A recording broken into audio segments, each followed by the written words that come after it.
Welcome to the Virtually Rek't Podcast, where we set our streams slightly earlier than we should. How's everyone? How's everyone doing? I'm IndieVR, your co-host, and my lieutenant. I can't talk today. Is Mr. Rekin, wearing his very groovy Ghosts of the War cap. How you doing, mate? I'm doing really well. I got this from a loot box. I'm surprised that I got it and you didn't, because you streamed the hell out of Ghost of Tabor, and I did stream quite a lot, but not as much as you did. Yeah. I mean, stamina, age. That's the thing, Mac. So let's start with, what have you been drinking? What have you been playing?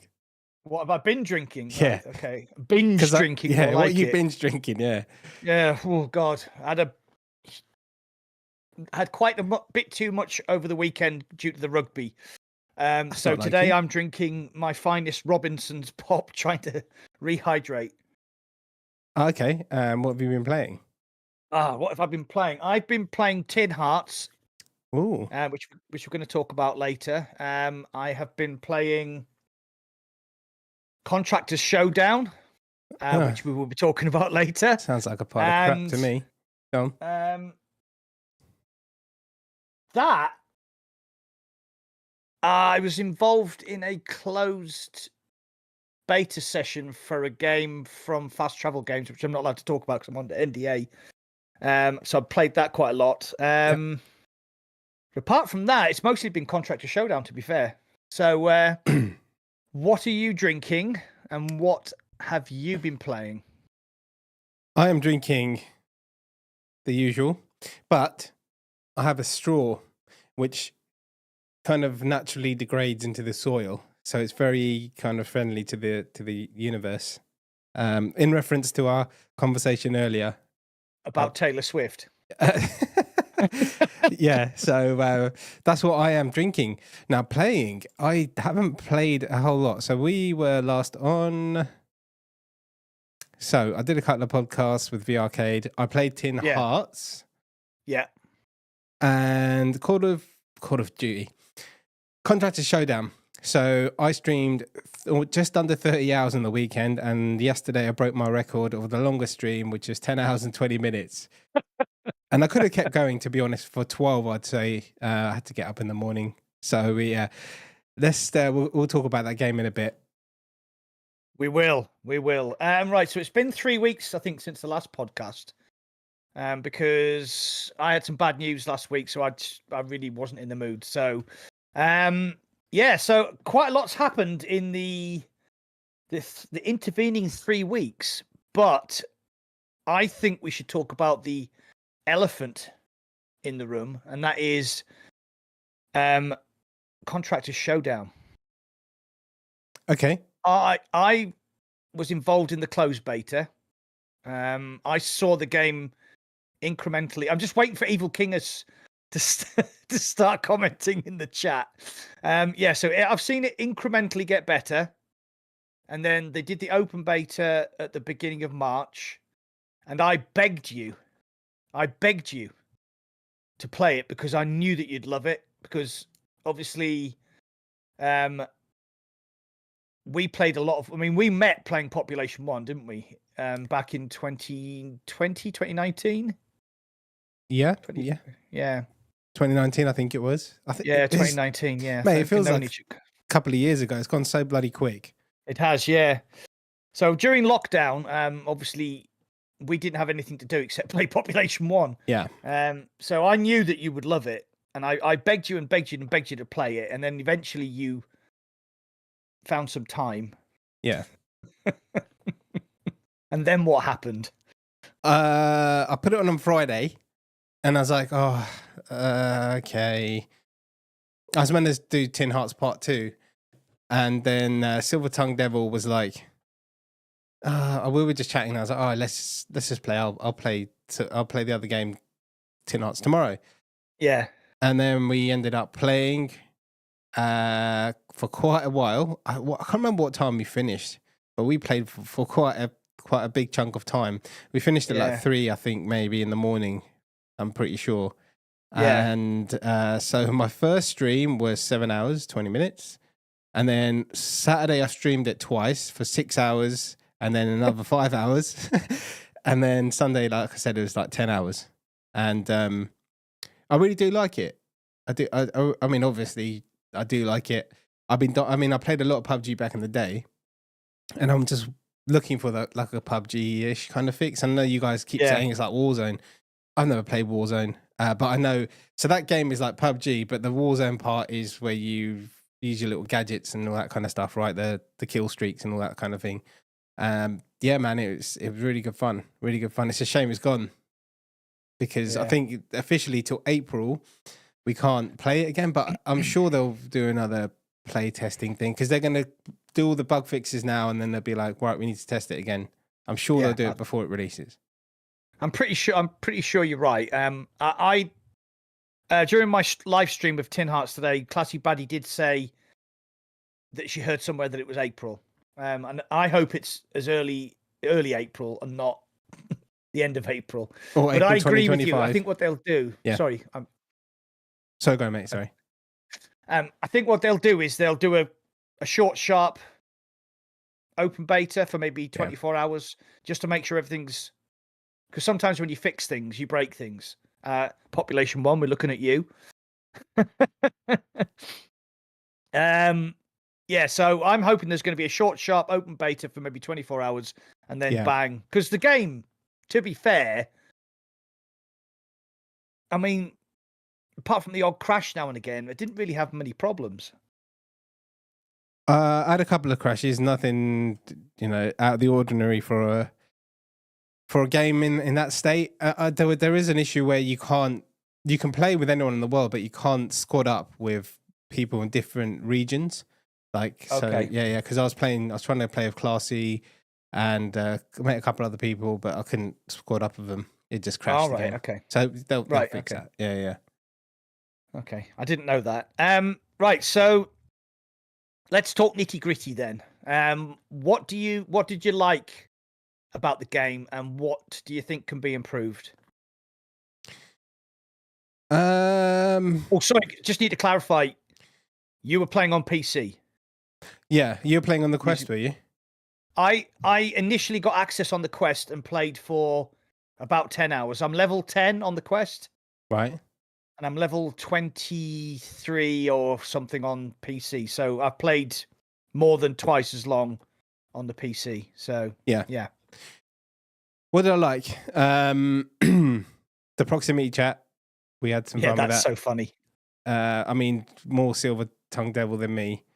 It's still really good fun. Abusing Americans. Yeah. What else is good? I mean, there's a lot of good stuff. I just liked everything. Like just the gun attachments and the vending machines. Really cool. Yeah. It's got bullet drop and you have to lead your shots. That's the main thing I care about in any kind of game like this. So it's not like Pop 1 basically. I mean, you do like when you snipe in Pop 1, you just aim at them and shoot, and it's just like. Yeah, it's not. I say there's no skill involved, but there is. Like when it comes to bullet drop and timing shots and stuff, that takes skill. But if you just point at someone, even if they're moving, so I like that as well. I didn't get a win. I came very close, and I never used a grenade. And I was like, right, this game I'm going to use a grenade. Pulled it out, went to throw it, unpinned it, went to throw it. It's me and one other guy. I was playing with a random guy, and we had such a great game. We didn't win. I might make a video still. It was that good. Yeah. And it fell next to me, and I ran off, and then I got stuck in the rock, and I couldn't stand up again. The guy just shot me in the back, and I was like, "Damn." But the grenade throwing is a bit weird for me, but you have to get used to it, right? Yeah. I think it's really good. Yeah. I think it's really, really good. And you can cook. And you can cook grenades. Yeah. So if you look at where you're throwing, you can kind of pop the pin and time it. Yeah. So if anybody who hasn't played, what you do is you pull the pin from the grenade and then you point your offhand, and there's like an arc appears, and that's where the grenade will land. But when the grenade lands, it will roll. So you need to take that into account. I quite like that. Yeah. Yeah. I mean, I've tried playing around with them in that little training area, and it's all right. It's all right. I'd like a real throw. And as Silver Tongue Devil did say, that I know it's the same for everyone, but the time to kill, like, it feels a bit spongy at times. Yeah, when you shoot people. But it's the thing is, if it's a really quick kill, then it's like all the little kids that play Quest 2 aren't going to play for long. And actually, something really funny happened. Silver died, and then I was on my own, and like two people came up towards me. I killed them. I knocked them both, and this guy was like, "Oh, it's all right. I got a self revive." I was like, "You shouldn't have said that. I killed him." And then his mate goes, "The little kid goes, this game's too hard. I'm going to go play Fortnite." It's too funny. It was, but like it's so much fun. It is. It's so much fun. It's hard though. Like a lot of people who are playing have played for quite a while, so it's just like you just got to keep going and going. I mean, 30 hours and to not get a win. We had some great games, but not getting a win is like pretty harsh. I worked it out that I've had 4 or 5 wins. So my first one was if anybody knows Population 1, you'll know who Samachi is. He has a channel on YouTube, and basically all he does is do Pop 1 videos, and he's a monster. So I played with him and his pal. I got 1 kill. Sumachi got 15. Yeah. Yeah, but and all he was using was the double barrel shotguns with compensator.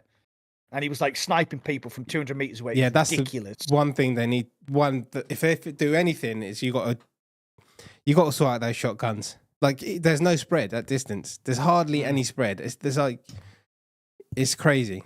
Like, you can just kill everyone. So I would like to see that change. The amount of times I died to it. Yeah. Yeah, same here. The auto shotgun. I didn't. That's the one. The double barrel is crazy. It's like a sniper rifle. The auto shotgun isn't as accurate, but you've got 10 rounds. So you just basically go boom, boom, boom, boom, boom, boom, and people go down. The bullet sponge. One of the things that Silver Tongue Devil brought up when we were talking about it was, if you're running and somebody starts shooting at you and you get hit, you can put plates in as you're running. So there's no if you get hit, there's no time delay. You can just keep shoveling plates in, because I was shooting this guy and I did like 200 and odd damage to his armor, and I was thinking, how can you do 200 damage to his armor? There's only 50 per plate. Yeah. And you can only have up to a maximum of 3 plates if you buy the armor extension. So then what Rob said was, what he was doing was, as he was running, when one of his plates went, he just shoved another one in. And I would like that not to be a thing. Well, yeah, there's a few things. I mean, they're going to get so much feedback from us free testers, aren't they? So yeah. Oh, sorry. Walking Dead's just rubbing it in. He said he had 5 wins yesterday. Yeah, he was playing with, I can't remember who. He's playing with Tribe and some other guy who got a flying. Grey Wolf. Who got a flying kill, and they just play Tabor and all those games, and they've probably been playing it since the beginning of beta. So no, they're good players. They're really good players though. Like Tribe Grey Wolf killed me even. Like I didn't know he was in it, and he killed me. And he goes, "Indie," and I was like, "I hate you. I hope you die." And then that was it. Then he sent me a message on Discord, just like laughing his ass off. But yeah, man, like I haven't been into a game like that. Like I was saying to Silver, I've been saying to him for ages, and you, it's like getting into VR sometimes. Like I'm just like, I don't know. Like, you know what it's like. Mean. Yeah. Even when you get access to like, game keys thrown at you for this game and that game, it's not as everyone. You know, it's a great to be in the position. But people who are just gamers don't understand the grind and the whole thing that goes behind the whole streaming. It's not easy, and it's a bit. No, it is great, and I appreciate everyone. I mean, it was a great weekend, and loads of people got involved in the chat. Yeah. But yeah, man, I'm looking forward to a game like this for ages, and I just thought, oh, everyone's talking about it. Here we go, and I actually played it, and I was like, okay, this is actually pretty fucking good. So all we need now. All I want now is a DayZ in VR. Once that comes out, then that'll just You're be happy. But the Tabor guys are working on something similar, aren't they? So. Oh, are they? Yeah. Oh, cool! I didn't know that. Okay, cool. So, if you've played Contractors before, the gunplay is identical, but the movement is completely different, isn't it? Sorry, I was reading the comment there. The movement's completely different to what? The movement's completely different to the basic Contractors game. I haven't played that much, man. Yeah. So basically, if you last year there was a bit of a drought during the summer. So me, Power On, Shuey from Power On VR, and Tassos and Fitz, we played a lot of Warzone. Yeah, I don't think you didn't get involved, did you? Warzone? Nah. No. No. So the thing about Warzone is it's very slick movement, like running, sliding, parachuting, mantling, jumping through, windows and all that. It works really, really well. So what they've done with Contractors Showdown is there's you can walk, you can run, and you can sprint, you can jump, and you can mantle. So if you jump towards a wall and hold the grip button, you will actually mantle over the wall. And if you run towards a window and press the grip button, you'll mantle through the window. And then if you're running down a hill, you can slide, and you'll just keep sliding and sliding and sliding. It's pretty cool. There's redeploy balloons like there are in Warzone, so you can get a bit of height and use your parachute. So the movement has been done really, really well. The gadgets there's a lot of gadgets. Yeah. And there's a lot of armor plates, stims, health injectors, bandages. There's a sort of radiation grenade, a flashbang, a standard grenade, a detection grenade. But the way it works is they're on your chest here, and you have this device on your chest. And when you pull the device off, there's your gadgets are here. So you can just press a button. So if you've got a mortar strike, anti-detection, there's a wall you can build, and there's decoys. And it's all really intuitive once you get the hang of it, isn't it? Yeah. Even though you never used an airstrike. I only used because Silver Tongue Devil forced me to use the builds, the deploy cover, because I was a sniper and we had some fun with that. Yep. There's so many ideas since then. I want to go back for when we go back in. I'm really looking forward to jumping back in and just playing that, man. So that thing where you put your hand and you push a button to go through your inventory, I even when I found the spot, I found it too you have to look at that when you're in a firefight and stuff. It pops up at the bottom in your peripheral, and you got to look and then make sure your hand's in the right place. Options for that, I have different options where you can have a preferred thing just in whatever. I think they should make so when you're running, you should just be able to put your hand on your left tit or something, or your right tit, and then the screen will. Because what happens is you can look down and the gadgets are here. Yeah. But you can also, sorry, I'm explaining to people who haven't played it, but you can also look straight ahead and put your hand there, and you will get a projection of the gadgets, and you can then press the button. It's pretty cool, but like you said, it's difficult to find a sweet spot. Yeah, and and where you reload and stuff, just to have the ability to adjust your whole where everything is in your chat. I'm sure they'll do it. Yeah. I'm 100% sure they'll do it, because that's going to be a big feedback. Yeah. So just adjust that, and I don't know, man. It's just been ages since I've since Pop 1 released 5 years ago. That's the last time I put that kind of hours into playing a game in VR. Yeah. So should we say hi to everyone in chat? There's quite a few people. Yeah. Do you want to go first? I'll start with Cyanium, because he said something very nice about me. Oh, Cyanium, stop lying. So I've got Walking Dead, I've got Cone Killer, Fitz, Weeble. That's not the. I've got Clickster is here. Clickster is also a YouTube content creator. So go and subscribe to his channel. I've got JS, I've got Assassin, Cold Account Tangent, JC Russell, Mo Beast. Hello, Mo Beast. Hello, another everyone. Content creator. And Monkey Nuts at the top. The nuts of the monkey. How are you? So who have you got? We're doing a lot of crossbreeding here. So you do. You're being stalked by your cousin as well. I've got Mo Beast, Classy Baddie, Call the Cat Tangent, Zenquility and D, Jason. How you doing, Jason, mate? Clickster, the Weebster, Weebs, Silver Tongued Devil, who I played loads with. Check out his channel as well, because he doesn't like asking for subscribers. So go subscribe to his channel. Daniel Roberts, how you doing, mate? I don't know if I've seen you here before. Welcome, though. And I think, there's Clueless Dad Gamer. He showed up as well. And of course, the whore of Tabor, Walking Dead, who streams Tabor all the time. And so go and subscribe to his channel.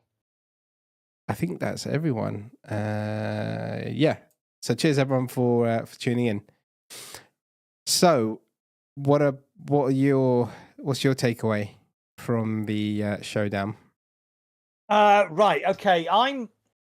You're a much better first person in VR shooter player than I am. I'm more of a support player than the sort of the guy who can take on a whole team. Though I did do it during the stream. Remember, I killed that whole team, and I was like, yes, I killed the whole team. And then another team came over the hill and killed me. And I was like, oh, bugger. Oh, really? do you know what? Yeah, this is another thing I was just going to quickly say. When it comes to games, I didn't watch a trailer. I didn't watch your stream. I didn't watch any content at all. So I will have to kind of watch yours back or listen to them back or something and just check them out. Because, I just don't avoid all kinds of stuff like that. But we're on the subject, actually. I haven't watched any trailers. I think I might have seen a snippet of a trailer, right, or gameplay or reviews for Max Mustard. Yes. Yeah, and I'll be streaming that tonight at 10:30 p.m. So after this podcast, I'll be streaming Max Mustard. If anyone's interested. You've got a key? Yeah. Oh, you wanker. I asked for a key and I didn't get one. I'll get it. Shit, sorry. I can get you a key, no worries. Oh, can you? Cheers, mate. Sorry, do you know what? I should have asked, but the thing is, you get keys from fucking everything, so it's like, oh, Max probably already got it. No, I approached the developers and asked for a key, and then I noticed that Paradise Decay's already put some stuff out about Max Mustard, doesn't he? So I think the embargo for videos and stuff was today at 3, I think, in the UK. Okay. For streams, but not for reviews. No, for content. I think streams. Oh, right. Okay. I think streams is Thursday, but I'm allowed. But I'll double check for you. Okay. I'll double check for you. Well, if you can get me a key, that would be lovely. Yeah, well, it cost you $5, but yeah, we'll do it. That's okay. I'll pay you another way. Moving on swiftly. So like I said, I'm not the world's best sort of. I enjoyed Tabor, but if I come up against somebody like Tribe Grey Wolf or Shorts, what's his name? Short Stack. People like that, I've got no chance unless they're looking away or away from their keyboard. Or their batteries have died in their controllers or something. Yeah. So there are. I mean, we were doing quite well in a certain game, and we were in the final. We were in the sort of second final circle, and we had the high ground, and that team flew past us, remember? And you said, don't shoot at them. And I was like, oh, sorry, I've already started. And the guy dropped his parachute, dropped an airstrike on us, carried on with his parachute, killed me and you, and then just flew off into the distance. I was like, I don't have that kind of skill. But saying that, when you have a good game, I mean, that game in the graveyard where we don't know who won. Yeah. Yeah, that was a weird one. Yeah. There was nobody... After you died, nobody else... There's no gunshots, nothing. But it didn't say you won. I was the last one to die. And it said you came third. We came third. And then we were sitting there going, all right, okay, what happened? And then the dude that I'd killed said, well, because obviously there's proximity chat. Yeah. The dude I killed said, well, did you win? I was like, no. And he's like, well, how come you were the last one alive? And I was like, I've got no idea. So we're going to take that as an official win. yeah, when was that? Yesterday, the first part of the stream, right? The first, or was that when you came back from lunch? I think it's when I came back from lunch. Right. So it'd been probably about 3:00 or 3:00 or onwards. Yeah. Okay, I'm going to make a point of that. Yeah. Make a thing about that. I'm going to go check it out. The only oh no, you were spectating because you died and me and Rob made it into the final circle. Then Rob died, and then I killed the guy who killed him, and that was the last person. But we didn't win. Yeah. Yeah. Rob said it was after the Sunday roast power up. Yeah. Yeah, so I'm going to double check that on my stream. Came back full of Yorkshire puddings. Yeah, I'm going to go check that out. Yeah, because I was dying, and then you guys took the zip line to that place, and I thought, oh look, there's loads of heals, and then I was in a rush, and then my heals weren't going in. I was like, oh fuck it, I should have dropped something and quickly done it, and then I let go of the zip line thing, whatever it's called, Fulton. And that's why I missed where you were, but I was underneath you in a cave. Yeah. But I had fun sniping. I do like sniping that game because you have to lead your shots and it's bullet drop as well. So yeah, that's ticked all of my boxes. I think. See, the thing is, like for me, when me and you and Face used to play, when we were Team Tryhard, it was always Face would always be sniping. I would always be in the mid to close range, but you were always the close range guy. So we kind of balanced out. And I realized in Showdown that's actually, for me, that's actually how I should play in the mid ground, because I'm useless up close. I can't win a firefight up close to save my life. And then you just got to accept that and figure out the best way for you to play. But you need to aim for the head. You need to aim for the head because it's devastating if you aim for the head. Yeah. When you're sniping, it's kind of hard to, it's hard to get a headshot on a moving target, but you could. Yeah. I think with more practice, if I just keep sniping, because my loadout was sniping and the stock AK, the wood barrel one, and it was just like, I wasn't even using attachments, like, you know, the silencer and all that kind of stuff. I was just running it like that and single firing it, and yeah, it was good. Silver Tongue said, trying to stop Indie engaging the entire map is a full-time job. Yeah, I mean, that's because we were talking about that towards the end of yesterday's stream. It's like the way you're supposed to play this game is not engage and actually just win. So because that's the thing with Tabor, there's no. Sorry, go on. I was going to say when we adopted that tactic, of like dropping in close to the first circle and looting and then moving into the center of the circle, we actually started doing a lot better because we went from like coming 15th, 10th to coming consistently 4th, 5th, 4th, 3rd. Did we get a second? We came 3rd, which was a 1, so it's all right. Yeah. And yeah, that 3rd place was a win. And we can show you how, because all the dead bodies were there going, well, who won? I was like, I don't know. It was crazy. Yeah, I might do a video of that. I've got another video that I can make as well where I almost won. And there's a really... Blew yourself up. There was a really cool sliding AK-47 kill I did yesterday as a highlight of my weekend. So I'm going to make something out of that as well. But yeah, I was saying, like, Tabor isn't like win. It's not a play, like you just extract. That's the thing with this game is you're chasing that win. There's like a goal at the end to win. I mean, the Tabor is like your goal is to get loot and survive kind of thing.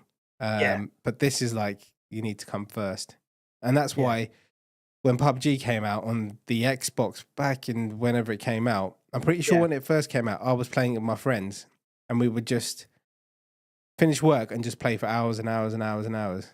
Yeah, and this is that game for me, sure. Yeah, I think as well that it's going to be the same for me because, like, so I joined your stream on the Saturday.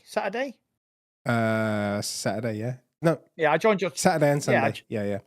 I joined your stream on Saturday and I had a terrible time. And in the end, I was just like, I'm sorry, I've got to go. Well, we couldn't tell. Me and Silver didn't tell by your voice that you were pissed off and rage quit. I think I played for like 2 hours. I think I got 3 kills or something. I was like, oh my God. So the next day I went back and I realized that I need to use a gun stock. Yeah. I'm just used to using a gun stock. And on the Saturday, I was trying to do the thing without using the gun stock, and I was just awful. So on the Sunday, I had a much better day. I was getting kills. I was, actually contributing to the team. So yeah, but when I came off, and me and the wife were sitting down with the dog on the settee and the telly on, and I was sitting there going, I'd rather be playing Contractors with Indie and Silver. Oh, when you were watching Strictly Come Dancing. Fuck off. Which you forced me to watch when I came to your house. Oh, we did. Yes, we Strictly did. Come Dancing. So it's basically me and my wife watching Strictly. I love Strictly Come Dancing. I'm not ashamed of it. And basically we were like, no, sit there and watch it. And you were like on your phone, probably texting people going, fucking making me watch. I was looking for the nearest pub on my Google Maps. Gone. Yeah, so I think that's going to suck a lot of time away. Yep. Yeah. And if so here's something else which people might not know. There's AI in the game. Even if the lobby's got 60 people in it, there is AI which will patrol certain areas. And I spotted an AS Val, which if you don't know is like a sort of a silenced Russian submachine gun, and one of the AI had an AS Val. Yeah. So obviously there are other guns in the game. I think Rob has got his heart set on. He's got his heart set on the LMGs. I think. Yeah, he wants LMGs. Yeah. Yeah, he wants LMGs. Hey, Wolveraza. Our Fit said, "You guys should get into Helldivers too." Yeah. I've seen you streaming it, but yeah. I've seen reviews for it. The thing with a game like that is I know the Contractors is the same map and the same thing, but when I don't know, it's just that whole kind of grind, go over and over again kind of thing. Yeah, doesn't entice me. Like this is like chasing that. I don't know. It's really like the kind of PUBG kind of game, battle royale. Yeah, and chasing that win. Yeah, and Pop 1 is like, I mean, we've had fun. I play it very rarely now. It is fun when we play if you get on at the right time with the right people. But it's kind of it's dying. It's dying. Like it's almost dead. Like there's people still playing, but there's all these people like just the hardcore people. I'm sure they still get new people, like new players. But I was looking at Discord. Pop 1's got 20,000. Contractors got 64,000. Yeah, members. So that, I mean, obviously, Pop 1 probably had a lot more before, and it's been out a long time now. People leave and stuff. But when I saw 64K on Contractors, I was like, right, this is a fucking good sign because it was all full lobbies. Literally, I had like a handful of lobbies that weren't full to the brim. Oh, excuse me. Yeah, I agree. It's going to be. I'm really looking forward to the launch. Hopefully, it's going to be in April. I need to make some content before it launches because I'll probably just be playing that all the time. Mate, yeah, I was saying to Silver, like, when it comes out, I might stream it a bit on YouTube, but then I'm going to have to switch it to Twitch because when I was streaming Tabor, if you go through my channel and see how much Tabor I played, it's like my channel just turned into the Tabor channel. I'm supposed to be showing like individual games and, maybe, indie stuff. So I'll see, man. I'll see. Yeah. But I will stream on YouTube for a while, but then people get sick of it after a while. And then, because people subscribe to my channel to see different games and little indie titles and that kind of stuff. People subscribe to your channel for the virtual desktop stuff and live streaming and, I don't know, getting drunk and abusive. Nah. So it's just, I noticed that with Tabor. It's like when I thought, all right, I need to dial it back a bit because it's just non-stop Tabor. I mean, I am making a comeback on Tabor. I haven't played for almost a year, but I'm going to do just once. I'll play Walking Dead. And I don't know if he's still here, but I know Silver wants to join as well. Because I promised him when he got to 1,000 subs, I'd do it. So I will definitely do that. And I said to him, it's SKS only. nothing else. And Over iron sights as well. Yeah. Because I said to him, it's easy just with a dot sight. Come on, man. Otherwise, that's the best way to play. So, yeah, it'd be good to go back in. But after playing Contractors with that massive map and just so much variety and variation of stuff, it's going to be hard to keep me in Tabor, especially if Contractors is out. I don't think I'll be playing anything else. Yeah. So launch day. I never went back to the Ghosts of Tabor.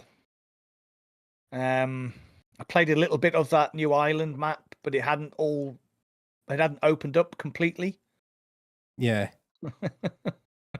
Yeah, I did. I made a really good video. The last time I played it was with Silver, and we made that video as SKS, A Bag and a Dream, where me and him just went out going after geared players with SKS as nothing else. Yeah. It's really, really funny shit happened in that. So that was the last video I did of Tabor, and I think the next day they changed the SKS. Oh, that's right. They broke the sights, didn't they? So you just can't, the bullets don't hit. Now, I spoke to someone as well about this, and they said at a certain distance, it's straight, but then after a while, it doesn't hit this target. And I said to them, I go, but if they made a big change like that, they didn't put it in the patch notes. Yeah. So I don't know what it's like anymore. I don't know who plays Tabor, if anyone's watching who plays with the SKS, not the better one. Like I'm talking about the stock one that you get, just the really shit one. If that shoots straight at more than 100 feet. But yeah, definitely going to be playing that a lot. Contractors. Yeah, I agree. I think that's going to be the new pop one for me for quite a while. Yeah. So when it wasn't easy out there because there's people have been playing it for a long time. So when it releases, in theory, it might be easy to get a win because you get all these new players. Yeah. Then all these kids who go, I'm going to go play Fortnite, and they just never play it again. Oh, I was discussing something with Silver. Price point. What do you think the price will be? Oh, that's a good question. Because we initially thought it was going to be free to play, didn't we? And then they were going to sell skins, and that's something we didn't talk about. The amount of unlockables. For you, it's great. For me, I just don't give a shit about skins and all that kind of stuff. I really do. Yeah. So you can get skins for your character. There's a range of characters. I think there's maybe 10 characters, and each character has maybe between 5 and 6 skins. The skins go from like regular to normal to something to epic, and so there's like these rare skins. Yeah.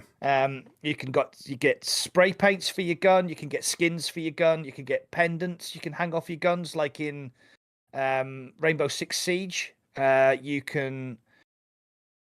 got all the bog standard attachments, like an ACOG with a red dot, silencer, compensator,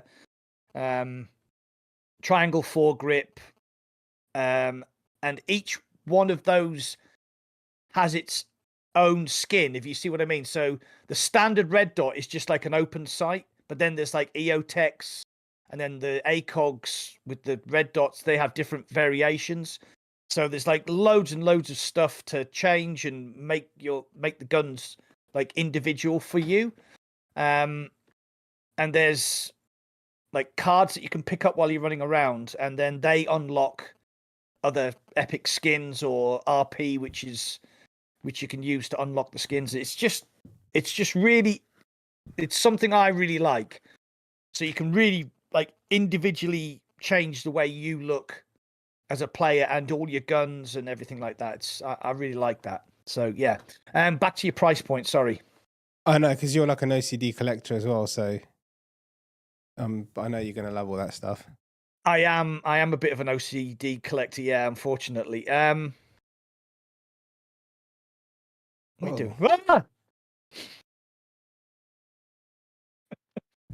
think I'm back to where I started. There you go. I think you are. Yeah, just leave it. Price, yeah, go on. What's your price? What do you reckon? Right, because like I said, we initially thought it was going to be free to play, and they were going to sell skins and maybe like not pay to win stuff, but yeah. I think a reasonable price is going to be £20 to £25. So silver was like £15, but then £8, and then if it's $10, and then it's just easy access, everyone can play. Right. And I reckon 23 quid, somewhere between 20 and 25. Yeah, that's what I think. So that's going to be $25 to $30, isn't it? Yeah, but then they need to think about, shit, it's hard, like $20 to $25. Then I'd say, like, they can't go much higher than that, because then people, there's a price barrier. Or Silver was even saying that free to play would be even better.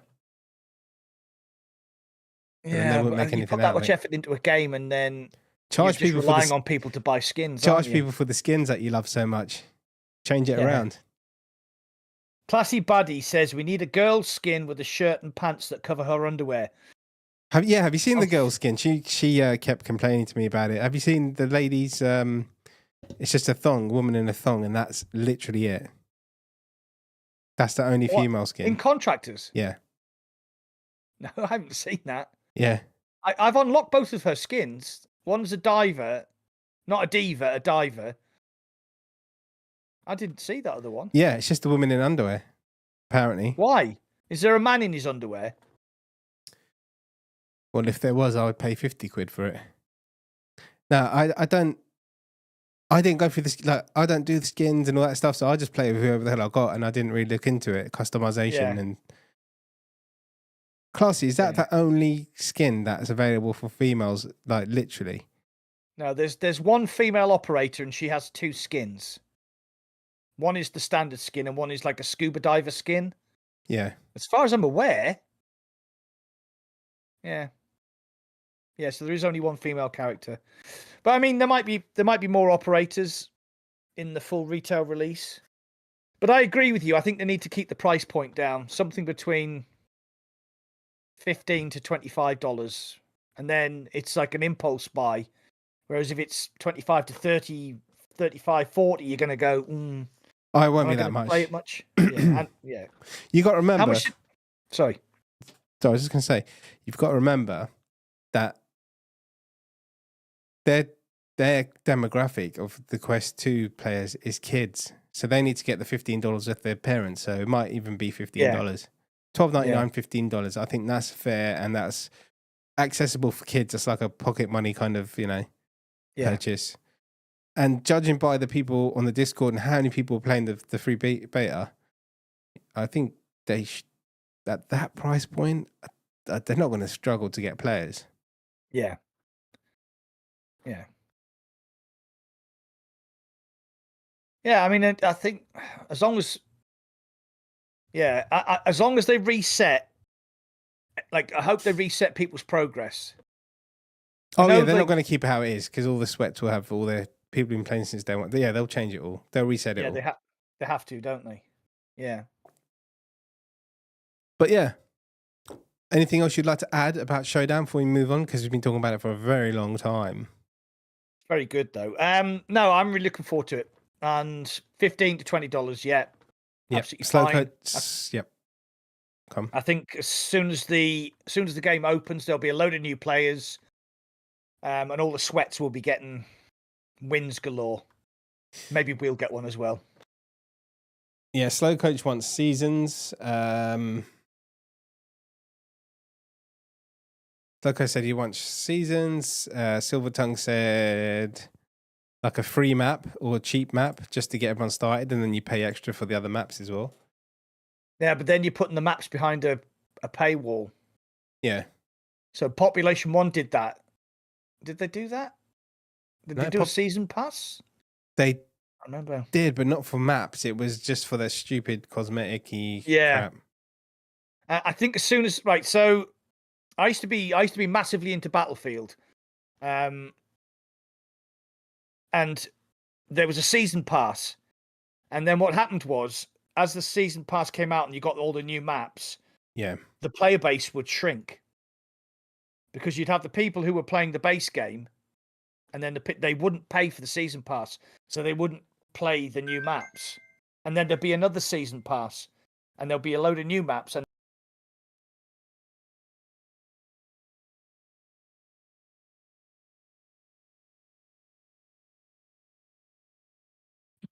Oh my god. hey,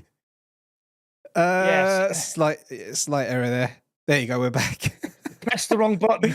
Yeah. No, Classy was like, "Oh, I DM'd you a pic of the woman in the underwear, and I hung up on you by accident." Well, come on then, get it up so we can see it. Oh, I've sorry. got feedback off your microphone. Hello. It's gone. Oh, that's not. Oh, come on, Classy. I thought it was like. Let me download. Let me show everyone. I thought it was just a woman running around in her thong. That's totally acceptable. Come on. Right, I'll send it to you as well, Mac. So then you I can might hang up. I might hang up. You need to learn how to use Discord, my friend. Right, let me. Classy, that's not as bad. Like, she's talking about signing petitions and things like that. Can you show it? Because I Yeah, I'm going to send it to you, and then you can post it in your chat if you want, or I'm going to show it anyway. Oh yeah, that's the female character, and then there's another one. There's another one where she has like a scuba outfit on. But Yeah, there's a bloke in a vest with his guns out. Hold on. Yeah, that's not bad at all, Classy. I don't think. I can't bloody find it now. What the hell's going on here? Yeah, so I don't think that's. I think that's not bad, or I don't know. I'm not a woman, so I don't know what's offensive. Oh, clearly it's offensive to you. Did you pop it up? Did you show it, or? I didn't show it. No. Okay. I wouldn't know. PC screen. No, if I put it on PC screens, it's going to screw up everything. Yeah, don't worry. I'll get it up. Sorry, guys. Yeah. So we're done with contractors now, yeah? Because I think we should move on. It's been a very long discussion. See if it actually comes up. Yeah, there. I mean, that's it there. That's the picture there. It's now on my screen.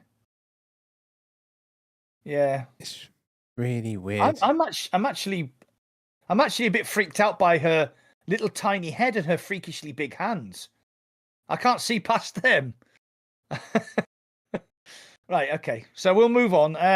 Contractors hopefully April, reasonable price. Should be good. Yep. Righty ho. Sorry, talk guys, about the other game that we've been playing. Yeah. Tin Hearts VR. The VR mode launched on Thursday, I do believe. Mm-hmm.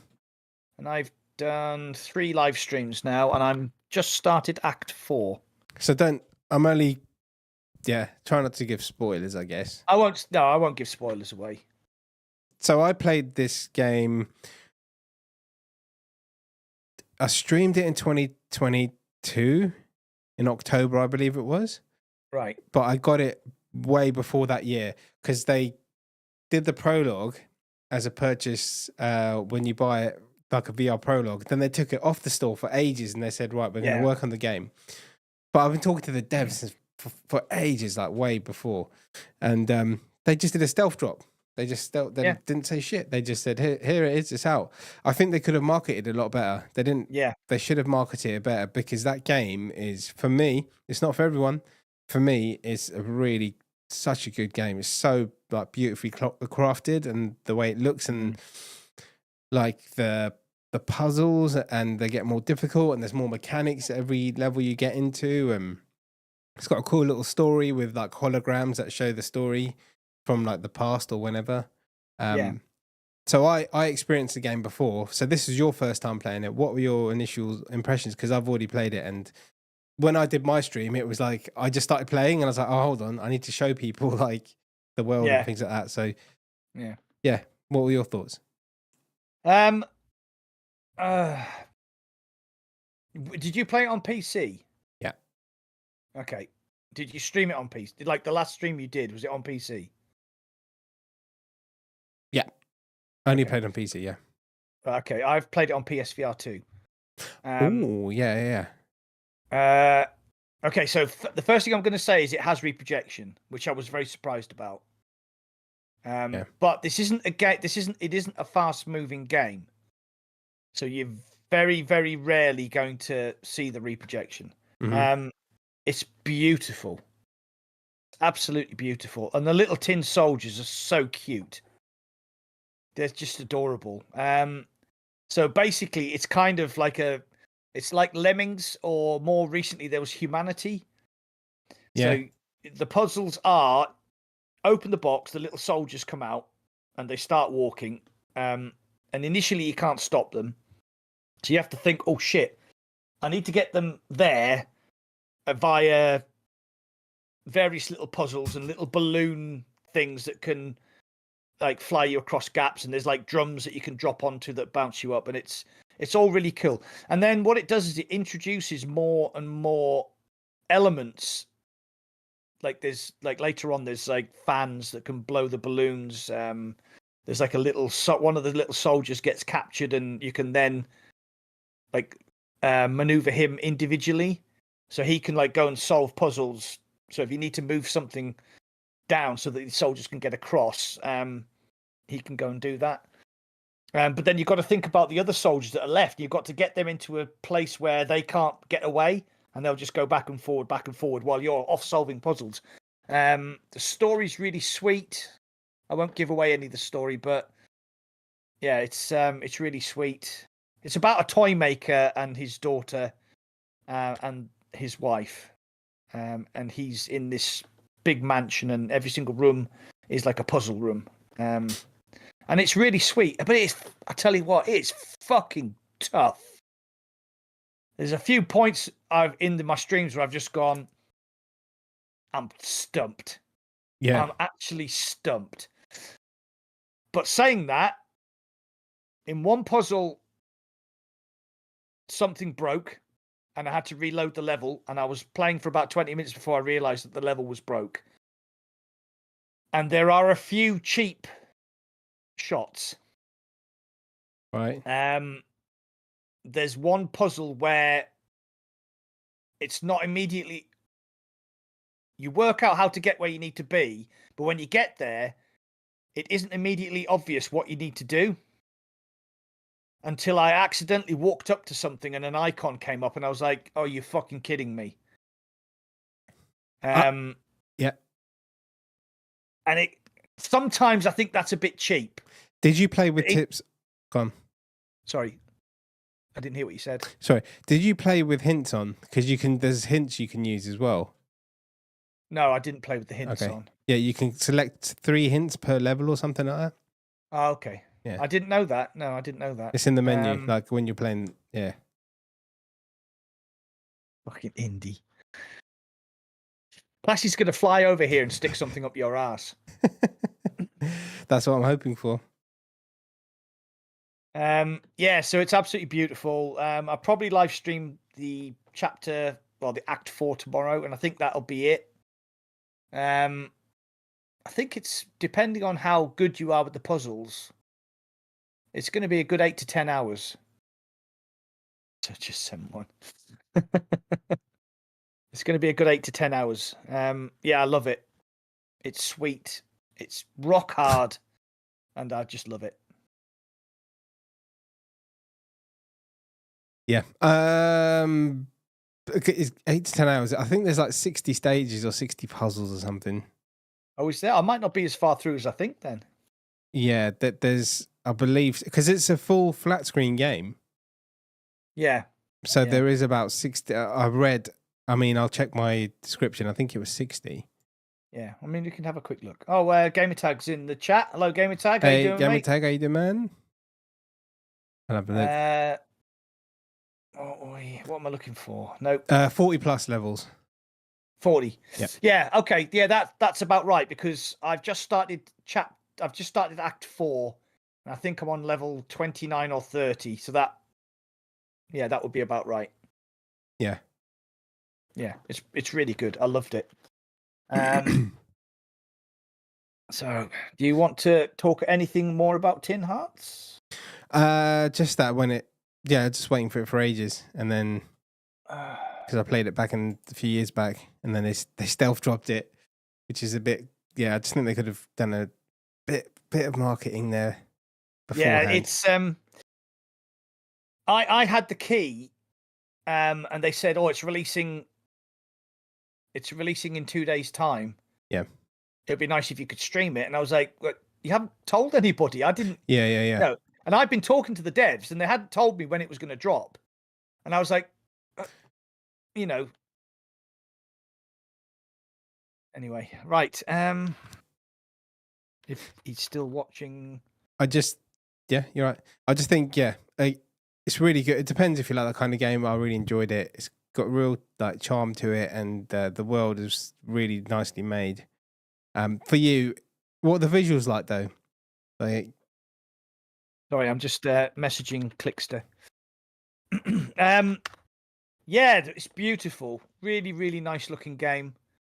Like I said, I love the animation of the little soldiers. yeah. There's a really cool bit with the Jack in a Box. Yeah. Oh, mate, I just kept looking at it. It was so cool, wasn't it? It looked so lifelike. I kept pausing it and just like laughing because it's just so funny. So basically, you've got to try and maneuver your little soldiers past this Jack in the Box, and it's like a real brain bender. Yeah. But if you miss time something, the Jack in the Box actually comes out and like and proper eats the little soldier. And obviously you have to get all of them to the end of the level, so you have to you can like time travel and rewind and fast forward and pause and everything. But it's just, I absolutely loved that. I just thought it was hilarious. It just made me smile. Yeah. Next time you go in, play the Jack in the Box at fast forward time. It's really funny. That's what I did. And there were a few times I did kill the soldiers on purpose just to see it. It was quite fun. Sadist. But yeah, if you're into like Lemmings, yeah, and yeah, it's just like the whole. You start off in the workshop and it just looks really cool. Like reminds you, the thing is, it resonates with us because we're from the generation where it was just toys, right? There was no internet or anything. So for our kind of our age group, I think it's more nostalgic. Like when I saw the toys in the attic when I started, I was like, oh man, I remember stuff like this. Yeah. I remember when I was a kid, I actually had that wooden train set. And I had the little painted soldiers. It was probably full of lead and that explained a lot. Yeah. Didn't affect you at all. And I probably would have eaten a bit and probably choked to death, but it was all good for the day. Yeah. So that just reminded me back in the day when I was a kid. So if you're like born after 2000, 90, whatever, then it's a bit different, isn't it? It's just like But Lemmings was Lemmings on the Amiga 500. I spent so much time on that, and it was at my cousin's house, and he's the only person that I knew that had a computer because it wasn't on console or anything, was it? Yeah, that's right. Yeah. Oh my god. Right, what's next on the menu? What was the other one? It was Worms. Remember that one? Yeah, as well? Worms. Yeah. Worms is that was good fun. That was a good multiplayer kind of battling against your friends. That was really cool. We're survivors. I have a topic I want to talk about, but I want to see whether Clickster gets back to me first. So, right. PSVR 2. Yeah. You have some sales figures, I do believe. I don't have actual sales. I don't have actual sales figures, but there's all the rumors going around because they've stopped production apparently because they're not selling enough units, right? Yeah, I'm just putting it up on the screen there. So this is a report from Kotaku. Yeah. So the original report came from Bloomberg to say that they've halted sales. Halted sales. They've halted production because they have a surplus. Because they've produced 2 million, but we think they've only sold 1.2 million. I wasn't 100% paying attention because I was working at the same time, but I think Matteo said it was like 1.2 or something like that. million units sold. But I don't have facts as usual. As usual. We're just speculating. yeah. Oh, it's actually 5 million. No. So yeah. I don't know. Like I haven't put mine on for ages. There are some great games like Resident Evil. Was it 8? What's the latest one? 4. Village. Oh, Resident Evil 4. Right. So there's the only 2 exclusives that jump into my head are Call of the Mountain, Horizon Call of the Mountain, and Synapse, which were both, Call of the Mountain. Some people didn't like it. Some people did like it. I loved it. I thought it was great. Synapse was fucking great. What a great game. People said it's too short, but the time that I spent in it was great. Yeah. You feel like a proper badass. You're just like chucking people around. See how many people you can get in the air at the same time. Throwing exploding barrels into the air. Oh man, it was just, I loved that game. I just thought it was absolutely excellent. Yeah. GT7, of course, Simon said. So we're talking about exclusives here that like a virtual reality exclusives. So a lot of the stuff that's been put on the PSVR 2 is not shovelware, but it's ports. Yeah. The PSVR 2. And a lot of them don't use the eye tracking foveated rendering. It's just like a direct port. Yeah. Which I think is a bit disappointing. So unfortunately, the guy. Sorry, man. I was just going to say a lot of them are Quest 2 ports as well. Yeah. So the guy from Kotaku who wrote this article is clearly not a VR evangelist because he's saying those usual VR bollocks. Are you quoting his words there, Mac, or are you just? He's saying, look, there are a few reasons this might be happening. The PSVR 2 headset is expensive. Okay, 500 quid. That's not really that expensive, but then you do need a PlayStation 5. But coming from the wank who drives a Porsche. Sorry, nothing. Don't talk to me about that fucking car. So and you need a PS5. So you're looking at £1,000. But the equivalent PC would cost you more than that. So there aren't a lot of big games that support it, and speaking from experience, VR headsets are cumbersome to wear and can cause motion sickness. So it's the usual bollocks that they churn out when you actually can't be bothered to research for your article. Though he does make a good point about the PSVR 2 not being backward compatible with PSVR, which I think is something that Gamertag goes on about quite a lot, actually. Because he says that he has a huge library of PSVR games, but he can't be asked to set his PSVR up. Same. Like I think I was in a comment in one of his videos a while back, and I was like, it's good that it's crazy that but both of our first experience in VR was in the same sort of time on the PSVR 2, and I didn't buy many physical titles back then because there was just sales for like a few quid you buy. I've got a good number of titles on the digital library, probably nowhere near as many as him, but there are a lot of, like we always talk about this, there's so many like great games that it would just be great to have over onto this headset. Yeah. So sorry, carry on with the Kotaku mashup. Yeah, the Kotaku mashup. It's not backwards compatible. It lacks a major system selling game. I fucking disagree with that absolutely fundamentally, because quite simply, one of the best games I ever played not just one of the best games I've ever played in VR, but one of the best games I've ever played was the Resident Evil 4 remake in VR. Yeah. It was absolutely stunning. It was like a Hollywood blockbuster movie in VR for 20 hours. It was just so well done. I know people say it wasn't built for VR from the ground up like Resident Evil Village was. Yeah. But I thought it was a better game. Yeah, I did stream it once or twice. I got to that bit with that screaming woman. Ashley. Yeah, just when you first meet her and you got to save or whatever, and then I turned it off. And I haven't put it back on yet. And I know, like you said to me, that's nothing because it gets really good. And I loved Village. I really did, because I thought Resident Evil games were just not for me after the first couple, where it was a more puzzle horror kind of thing. Yeah. And and I was just like, wow, this is great. So I've got to finish that. I've got to finish the second half of Horizon, but we're going on a tangent here. Well, I am anyway, so carry on. Yeah, that's fine. Let's go off on a tangent. I'm the exact opposite. I played all the way through. I did a full stream playthrough of the whole of Resident Evil 4. I think I did 8 streams or something like that. And I absolutely thought it was just one of the best experiences I've had since probably Lone Echo. You know, Half-Life Alyx. I'm going to put it up there with those. It's just so good. Wow.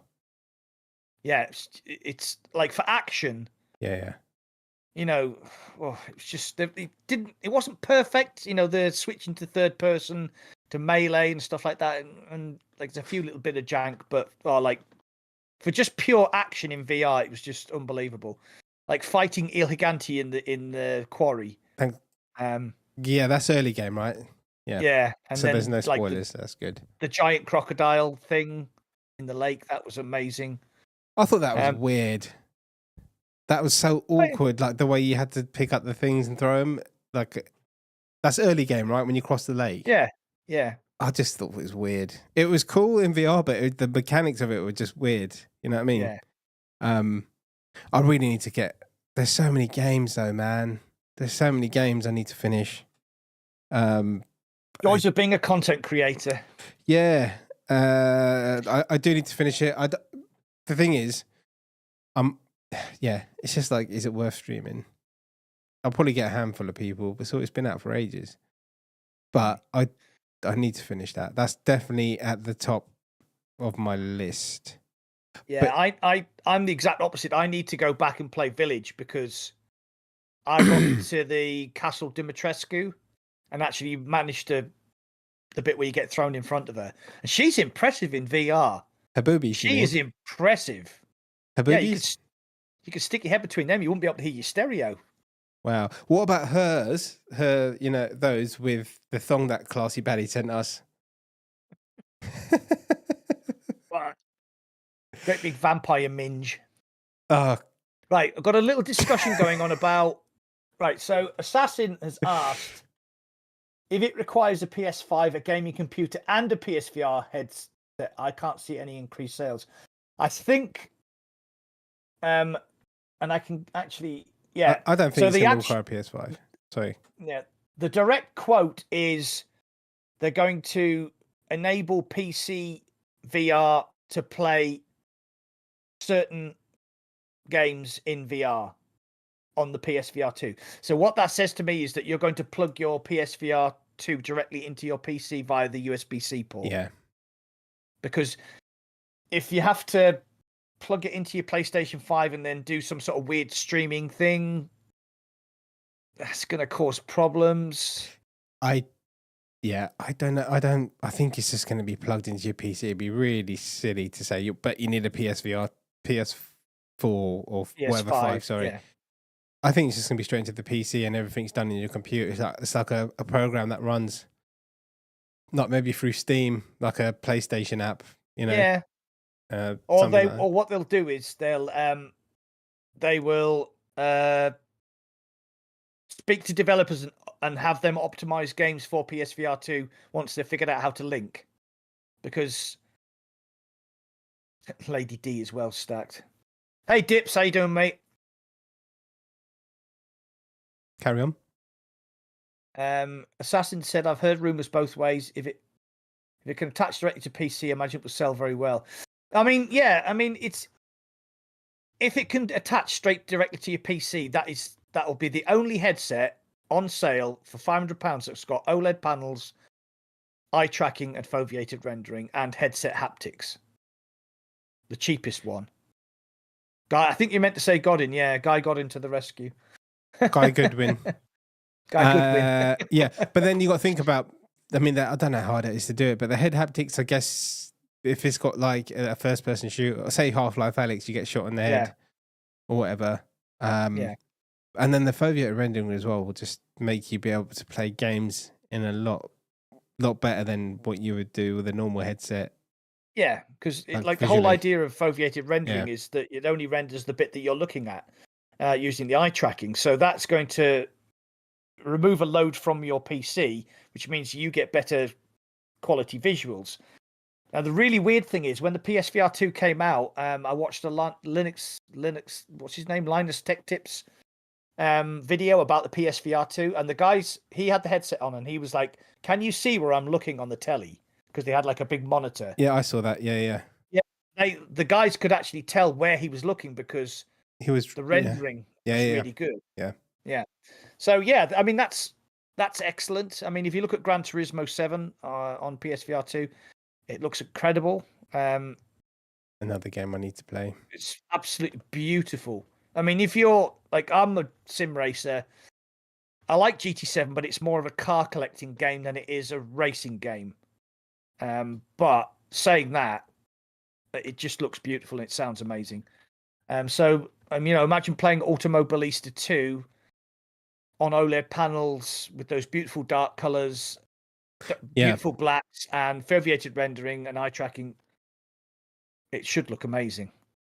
Yep. So my PSVR 2 and Quest 3 are down there. I want to put them there next to all the consoles I've got, but there's the LED strip light, whatever it's called. Will that affect the cameras or the lenses or anything if they're just sitting in front of it and that light's on? I don't know. Are you looking at yours now? Because I am. Yeah. You didn't think about I've got LED lights behind there. That's a charging. There, got charging cradles. No, it should be okay because all of my headsets sit here with the LED lights behind them, so it should be all right. The light's going to be right in front of them. I think it's direct sunlight. I think it's direct sunlight that's a problem. If somebody knows the answer, let me know because I do want to display them like by the consoles. It just looks so much better.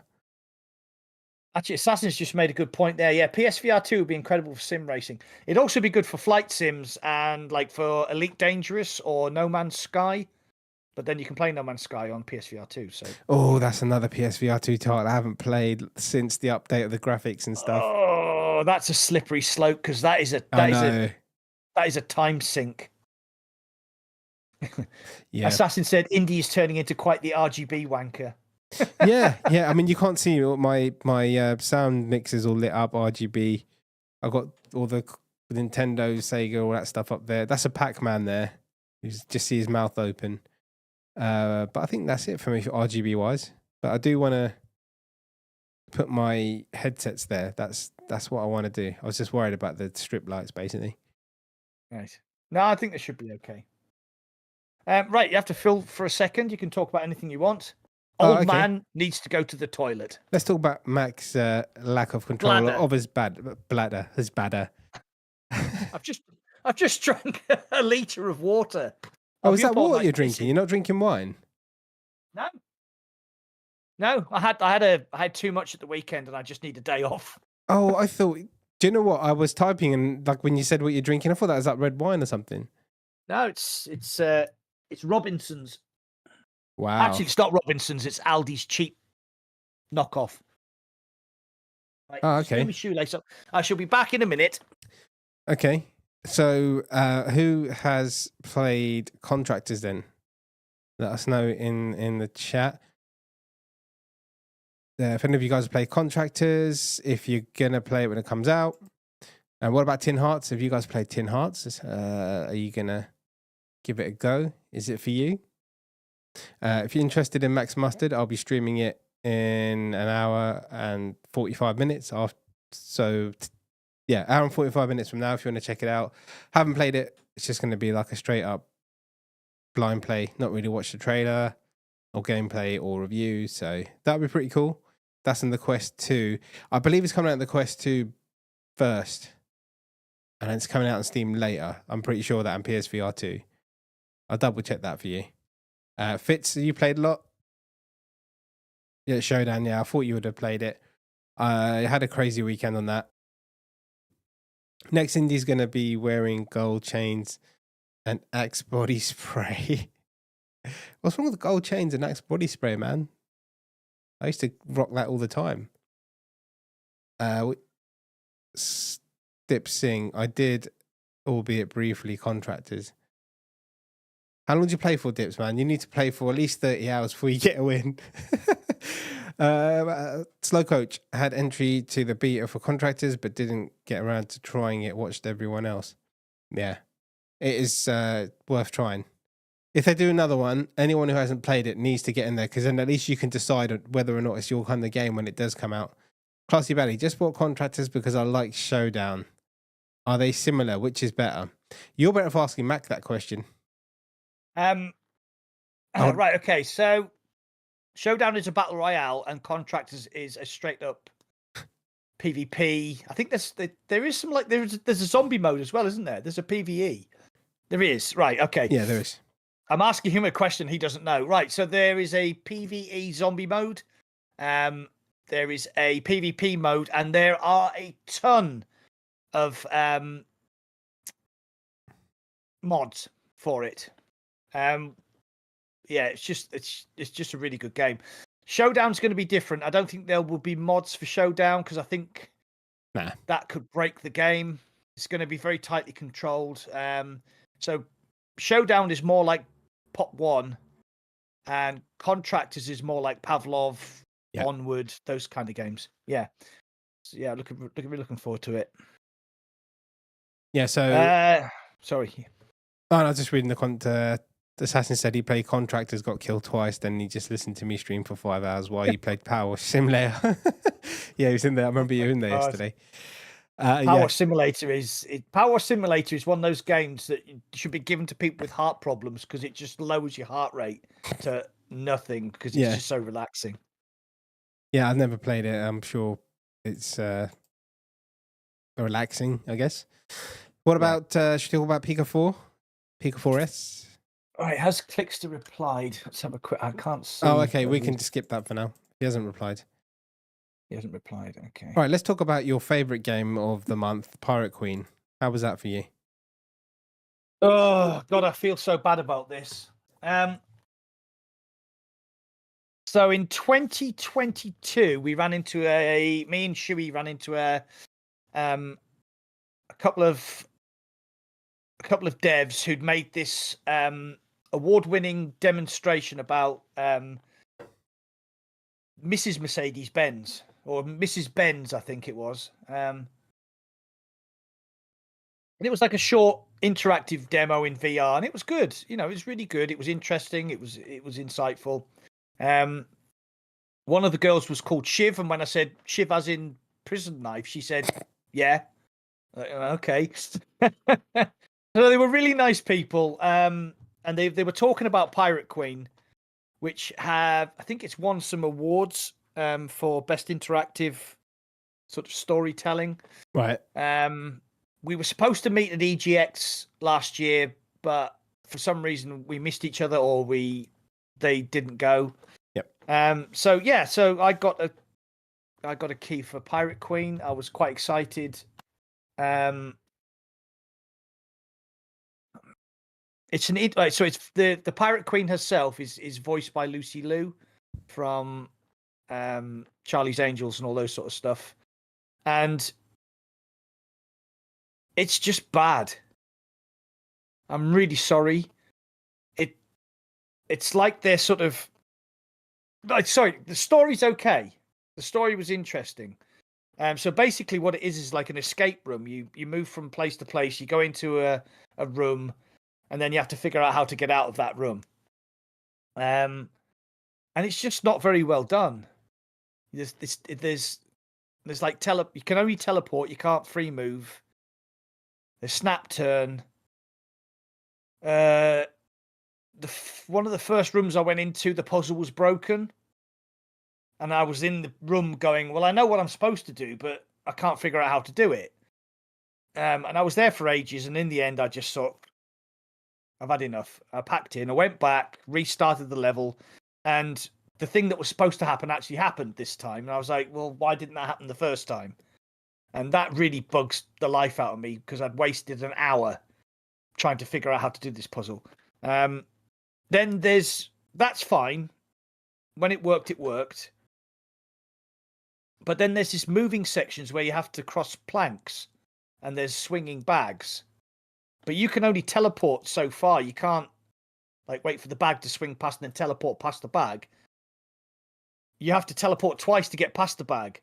And then after that, the planks are rotten and they start to collapse if you stay on them too long.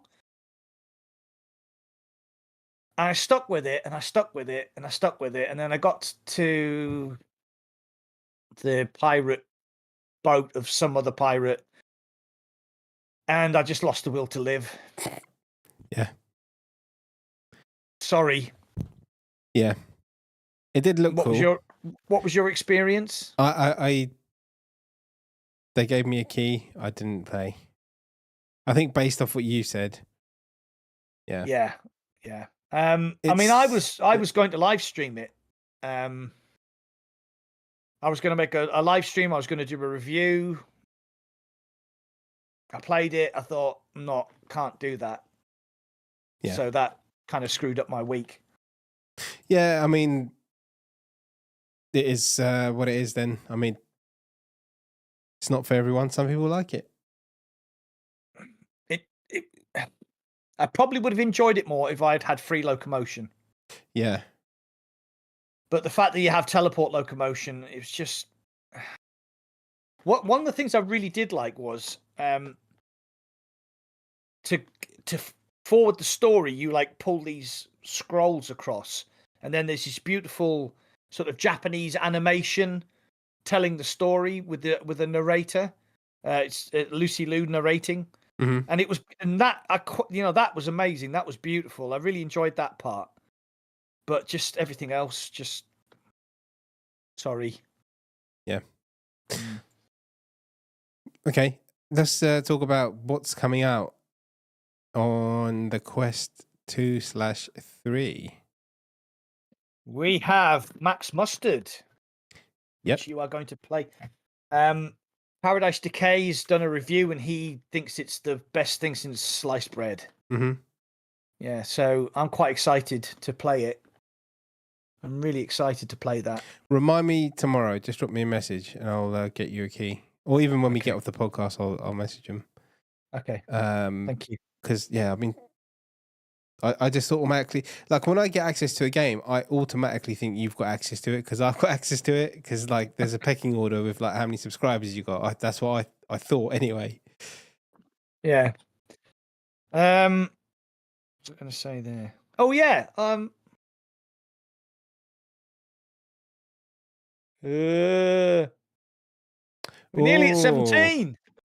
We're nearly at 17. We're only 12 subscribers off 17. Right. If anyone's not subscribed to Mac on my channel, you should go do that now. I'm pretty sure everyone's done it already, but I'm pretty sure everybody in the chat has already done it. But yeah, we're only 12 subs off 17,000, so that would be quite nice to wake up tomorrow to 17,000.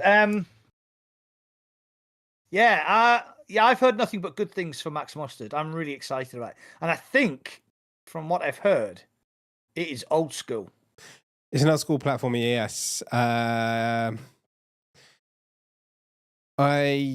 didn't, like, again, no trailers, I'm watching a snippet of the gameplay. And they sent me some really early art of like the key work art. Because I've been talking to developers since way before, ages ago. And he sent me this little, because don't show anyone, it's like this art booklet. It was so cool, man, for Max Mustard. And I was like, right, this game's it just looks really cool. Yeah. So I'm looking forward to playing that in about an hour and a half-ish. Yeah. Yeah. So we're going to have to wrap this up in about 35 minutes, I'd say, if we're still yapping on. Have you got a schedule? I actually do, yeah.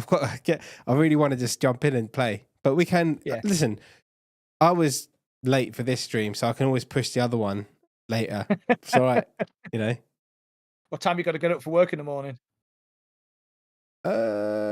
If I was just rolling out of bed to start work, about 12:45. But because I do stuff in the mornings, I'll probably get up about 9. So I'll play for a couple of hours. Yeah, it'd be good. And then, to it, what other games are you looking forward to, mate? Zero Caliber 2? Can I just rewind a little bit? We've got another game coming out. So Max Mustard, would like to say, comes out on Thursday. This Thursday. Happy Funland comes out on Thursday as well. I've seen that on flat screen. I always thought it looks cool. Yeah. So, Yeah, so that's coming out for VR. I'm going to play it after the stream, but I can't. I'm under NDA, so I can't show any gameplay. But I'm going to stream it in your Discord. Sorry, go on. No. Yeah. Yeah. So that's what I'm going to do after the podcast is finished. I'm going to start my journey through Happy Funland. So I'm looking forward to that. Probably not the best idea to play it at 10 o'clock at night because I've heard it's quite scary. Oh, just go for it. I actually saying that, yeah, I might actually maybe stream it as well. Are you gonna? What are you doing on Thursday, by the way? Are you streaming? Are you playing? What are you doing? Depends. If I get access to Max Mustard, I'll stream that. If not, then I'll stream Happy Funland. Okay. So yeah, I'll get you a key for Max Mustard. You stream that, and then you get me a key for Happy Funland, and I'll stream that on Thursday. We both win. Right. I'll talk to me contact. We'll do a swapsy. Yeah, I think that makes sense because I'm streaming the thingy Max Mustard. I can't even talk. Maxi today, and again I'm going to be like, I need to finish Tin Hearts, mate, and it's just making me think the whole weekend I just spent on Showdown is crazy. Yeah, I mean, I've played a lot. I've done 3 streams for Tin Hearts. I mean, maybe it's not everybody's game, but like the watch figures for my Tin Hearts stream has been really low. Yeah, I don't know whether it's just that type of game doesn't get anybody's excited, but I'm going to do it anyway because I enjoyed it. Yeah. I've had feedback and it's mixed. Like, it's not for me, and again, it comes to your age as well. Okay. Yeah. No more rainbows. What happened to painting rainbow? What about no more rainbows? I think that's what Patty's talking about. I think the game she means is No More Rainbows. I streamed it. I remember I streamed it, like the early edition of it, and then it came out. I think it released, Classy. It's out now. It's out now. I think it released. I think I've actually got it on my. I think I've got it on my Pico 4. I'm pretty sure I've got it on my Pico 4. Right. So that was Happy Funland. Right. Zero Caliber 2. Your friends? My friends. Well, after the grilling I gave Gambit, I don't know if they're my friends anymore. Oh, same depth. Yeah, but you rescued their Zero Caliber 1. Not rescued, but like you changed your review. You gave it another chance and gave it a good review, right? I did. I actually reviewed. I actually reviewed Zero Caliber Reloaded 3 times. Yeah. Because we streamed it an awful lot as well. Because when it came out, it was bad. And then they did an update which fixed a couple of things and made some of the levels look a bit better, but not all of them. And then they did another big update which improved it beyond belief. And they added a horde mode, they added PvP, and now Zero Caliber Reloaded is one of the best 4-player co-op PvE PvP games on the Quest, and it's cheap as well. It's not that expensive. It's absolutely brilliant. So yeah, they were quite pleased that I changed my review, and those reviews got loads of watch time and loads of views. And don't forget the abuse you got. Loads of abuse too. Oh yeah, I got loads of abuse. That's about the only time I've ever got loads of abuse, because people bought into the game and then I said no, it's bad, and obviously people have bought it and they're invested, so you get like buyer's remorse. So yeah, I still to this day get messages on that video. They still pop up every once in a while. What are you talking about, dude? This is a great game. It's like, yeah, look at the review. It was like 2 years ago, dick. Yeah. Oh, Fitz just said, don't tell Mac, but I had a key for Max Mustard as well. Well, yeah. Then they released Gambit. Yeah. Now, we had early access to Gambit, didn't we? Yes, we did. Co-op. Yeah. Yeah. I think I got you think I got It's me, you, power on, and power on. Probably clicks. No, was it clicks? I can't remember who it was. No, I can't remember. But yeah. Anyway, yeah, we got early access to Gambit. I sent them an email and said you can't release this game because we got early access and it was like due to release in November or something like that. Mm-hmm. And I said you can't release this game in the state that it's in because it's not good. Yeah. And they sent me a message back saying I appreciate it, but we're going to release it anyway. And I was like, no, you shouldn't. But they delayed it and then they released it and it tanked. Yeah. I mean, it was like the gunplay was as good as like Zero Caliber Reloaded. The gunplay was nothing wrong with that, but the game itself was bad. Yeah. So. Yeah, I think you guys I played with you guys, and then I think a couple, I don't know if it's you or everyone, goes, oh yeah, it's all right and stuff, and I was just like, yeah, it's all right. Like I just thought there'd be more. Like when they said they were working on it, I thought they would have done more, and then it got to the point where I was just like, even when it came out and having access to it, I didn't. No, I didn't want to play it. I didn't want to review it, and I didn't want to review it because unlike Zero Caliber Reloaded, where there was a good game hiding underneath a bad game, Gambit was just not a good game, and I don't think they could have done anything to rescue it. Yeah. So, but Zero Caliber Reloaded 2. Yeah. Oh, I when I was in Prague, Budapest, I met up with I met one of the the people that are working on that game. Oh, did you? Yeah. Oh, right, cool. One of the sound guys. Oh, right. So, did I tell you? No, you didn't. No. Yeah, but probably too busy eating meat. That would be so funny, mate. If you went to them for keys and they didn't give them to you, and then I got one from the side, from the side contact. But again, mate, this X-Real. Yeah, X-Real. Yeah. So this is the thing with me. It's hold on a minute. Yeah, it was Zero Caliber for sure. The thing with me is I get access to games early, and it's like I can make videos and reviews, and I'd get more subscribes and all that kind of stuff. And yeah, but I prefer, like, I could be playing Max Mustard after this, make a review and put it up and all that. But I prefer live streaming, interacting, and like giving my real first impressions, like from blind play and not watching trailers or videos and stuff. Like, that's what I prefer doing. And if I did it the other way, I'd probably be on a lot more subscribers right now. But I prefer, I'm a kind of people-y person, and as opposed to being on the computer, like editing stuff, which I don't. I do like editing. You know, it is fun. Assassin said he bought Gambit the moment it came out and never played it. Dips has just asked. He's got Zero Caliber on Steam, never installed it. Yeah, there's zombie mode now. Someone else told me I need to do the zombie mode on that. Yeah, so basically Zero Caliber Reloaded and Zero Caliber on PC are now cross-play. Yeah. So what you get is the same game, but the graphics on obviously the PC version will be a lot better. Yeah. Yeah, so it was good fun. I liked it because it was before I think it's before I was streaming it. I did the or did I stream it? I did the single player campaign, which is one of the few games back then that had a single player campaign.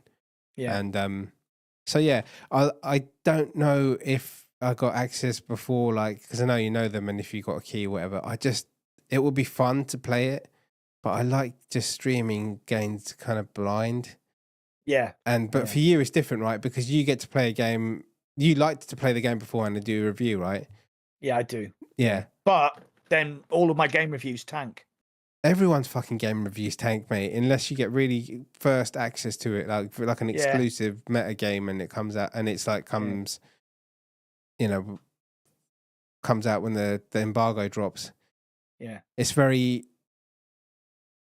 not everybody's review, but I know what you're saying though, because you look at reviews and a lot of content creators, even the bigger ones, are like, cutting down review time and spending time on reviews, or just like I'm doing a really quick review, or make it short and sweet. Because I know it's kind of for you, and anyone that edits videos, you want it. You put it all together. You got to do all the stuff, get the footage, and that takes ages to get together and make sure you got the right stuff. Then you got to do all the little bits and pieces, and then you watch it, and then you think, "Oh, I've got to do that." Then you watch it again, you're like, "Oh, I've got to do that," and then you just keep. Yeah. It's a never-ending loop. Nothing ever comes out and it's perfect, and you always spot something. You think, "Oh, damn, I need to do this and that." Yeah. So it can be so time-consuming. The amount of time that goes into to do it like so.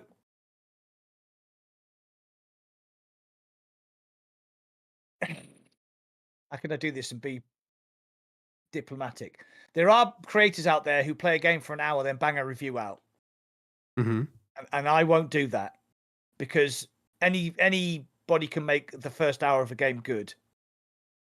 It's whether you can keep it going for longer. You know, like, for example, I use a great example here.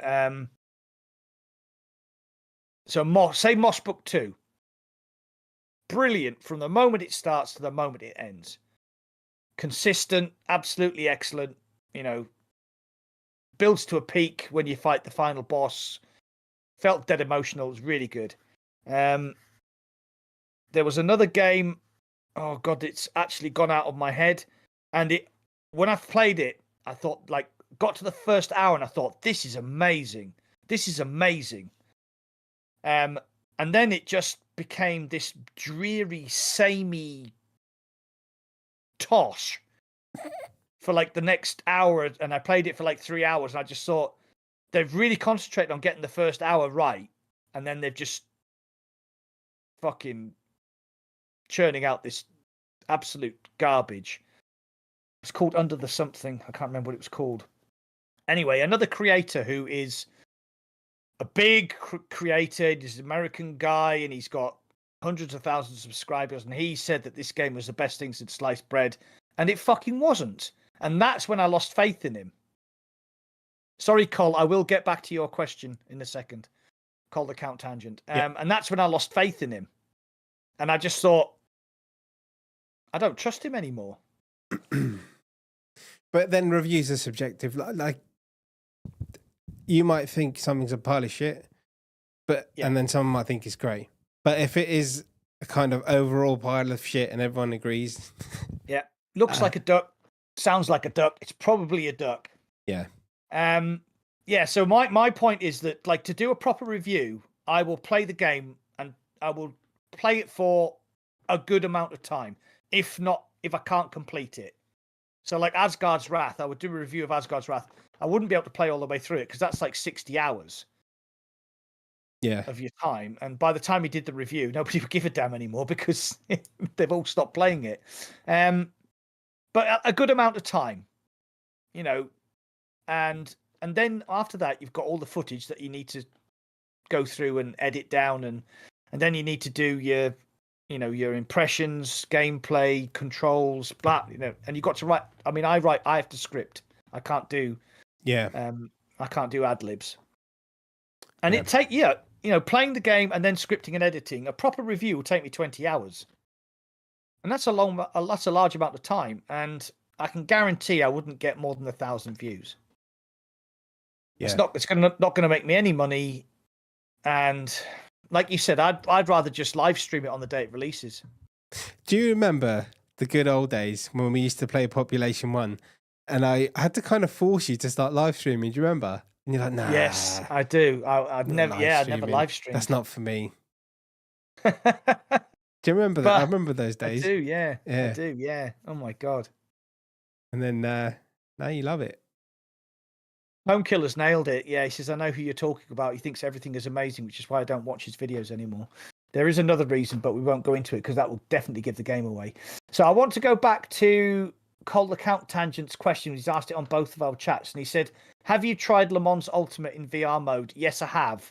I did a short on how to get it working, and I live streamed it, but the live stream isn't very good because I was using virtual desktop to play the game, and then I was casting back to the PC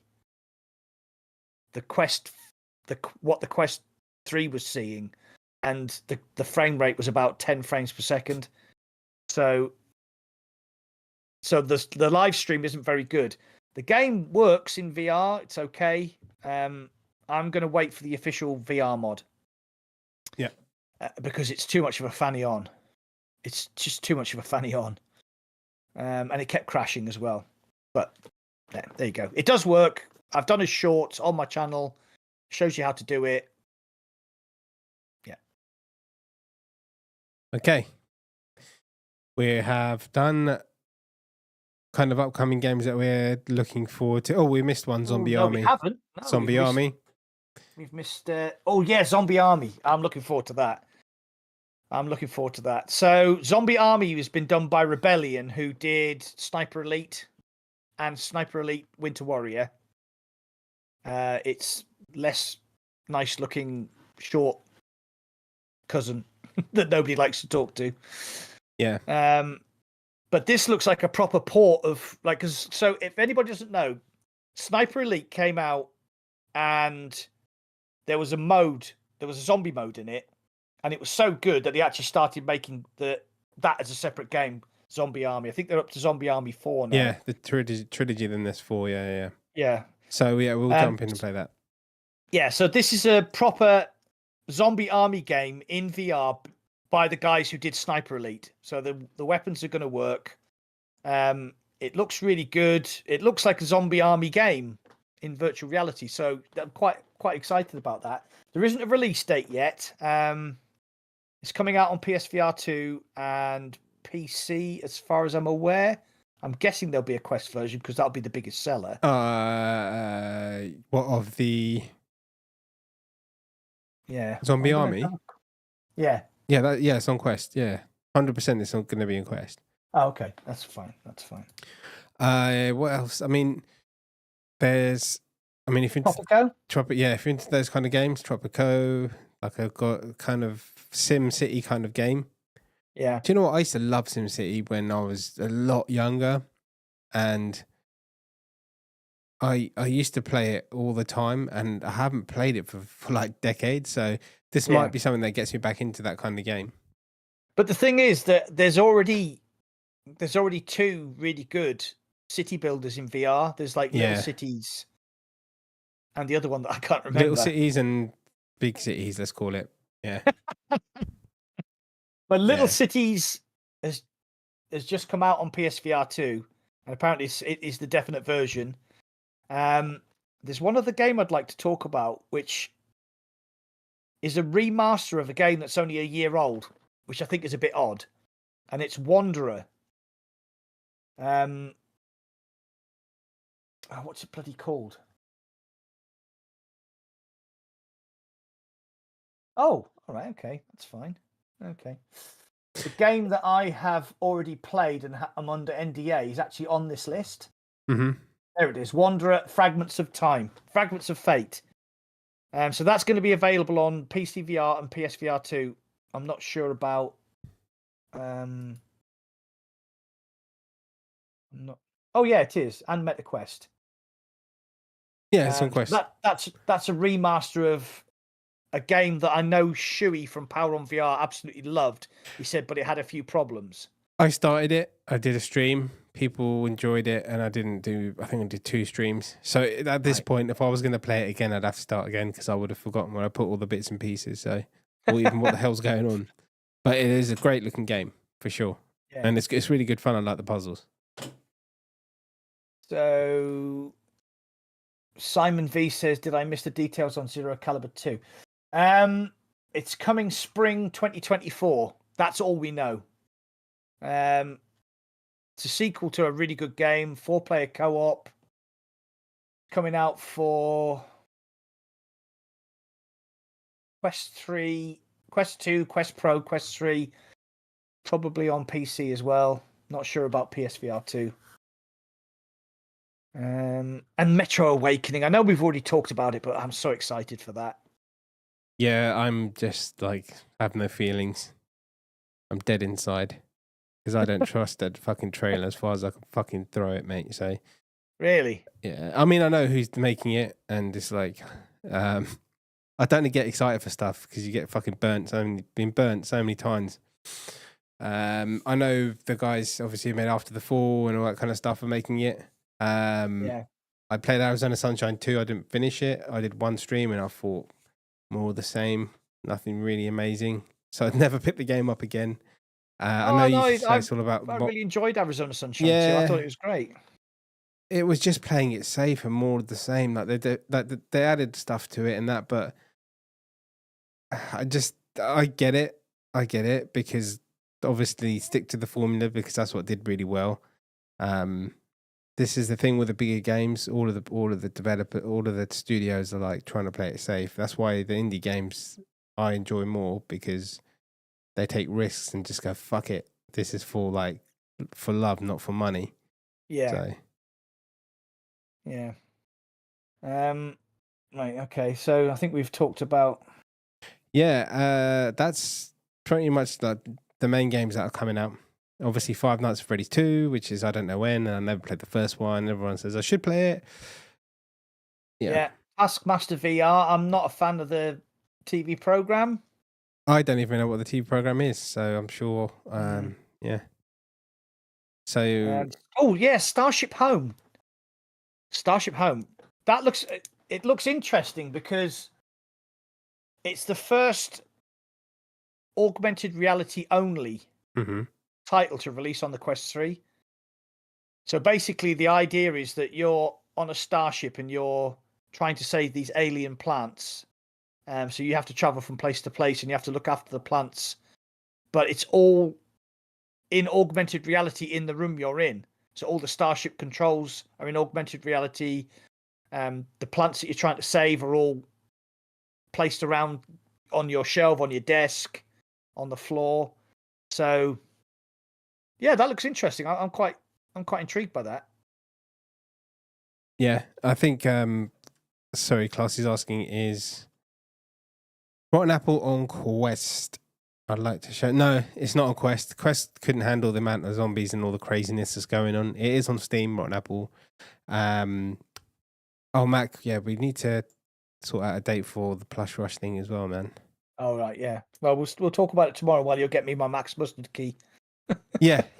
So, so Plush Rush is only available in arcades and it's not on Steam. But I'm going to get access to the game for Mac and Classy Baddie, and we're going to do a co-op stream. It's basically your plush toys shrunk into a kid's bedroom, and then there's toys coming after you, and you've got toy guns like water pistols.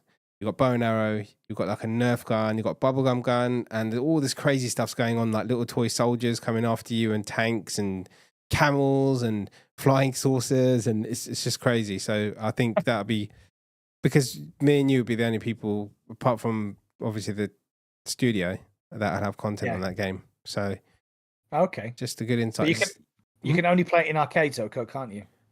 Yeah. You know, have they sorted out that phone number for the arcade that's in bloody Durham yet?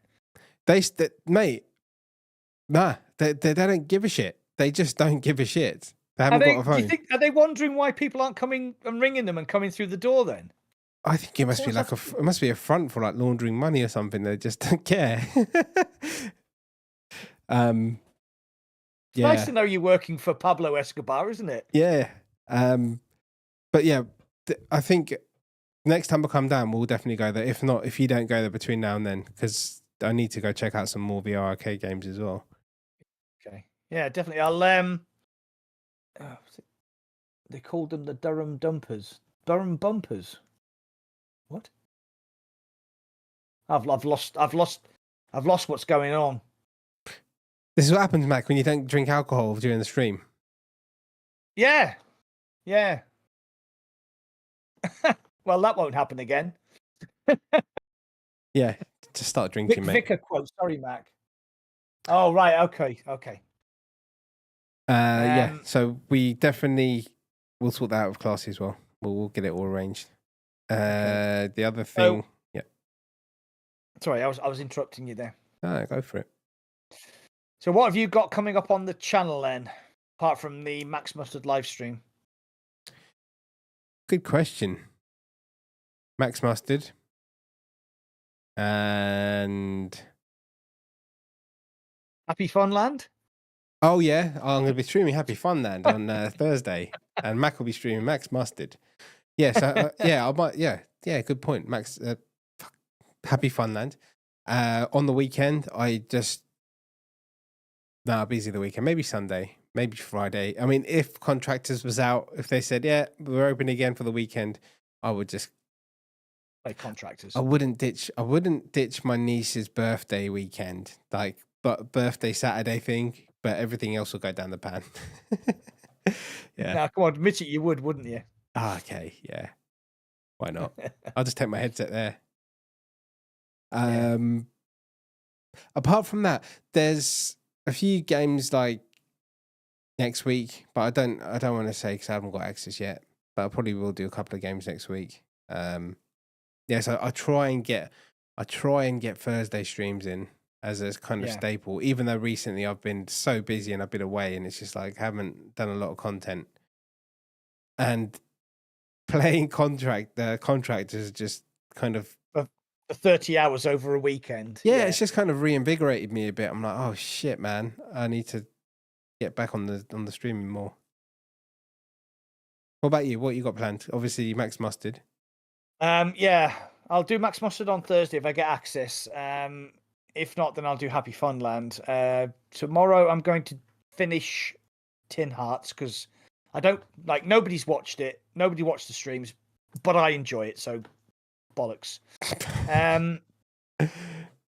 Yeah. So Friday probably do some Automobilista. And then the weekend. Oh no, sorry, Friday. I'm away at the weekend. I'm off to Scarborough for the whole weekend because we're taking the dog away on holiday with us. So actually, I won't be doing anything over the weekend. Oh, cool. So Monday I'll be back. I'll be doing a stream on Monday night, but I hadn't decided what it's going to be yet. Okay. There you go. Yeah. So I've got 2 videos I'm working on at the moment. Hopefully, get one finished for Thursday. And then the other one will get finished next week. Yep. It's just busy. Busy retired life, eh? Busy retired life. Yeah, so hopefully if I enjoy this Happy Funland, I'll get my review out for the embargo, which lifts on Thursday. So that needs to be done. Yeah, tell me how it is. Then I'll decide. You know, if you don't like it, then you don't get a Max Mustard key, basically. Oh, thank you. Yeah, no, I'll get you that, mate. I'll get on it straight after this. Right. Yeah, apart from that, so actually tomorrow is the VRK podcast, but it's a premiere. It's not live. We had to pre-record it, so I'll still be in the chat, so you can chat. And it's actually a London-based arcade. They've got one in Manchester, but it's like 4 locations called IndieVR.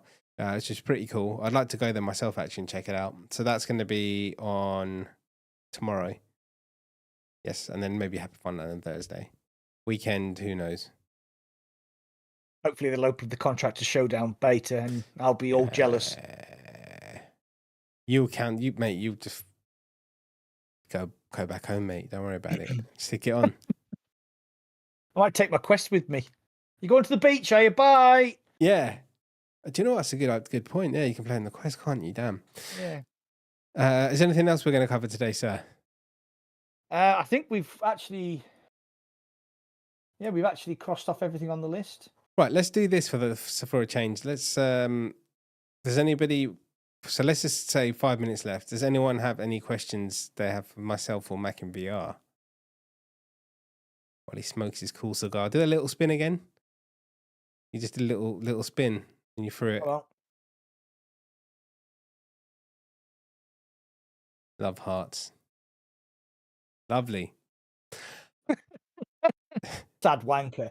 Right. Yeah. If there's no questions, Tangent, it's fine. You're going to do any multiplayer on AMS2?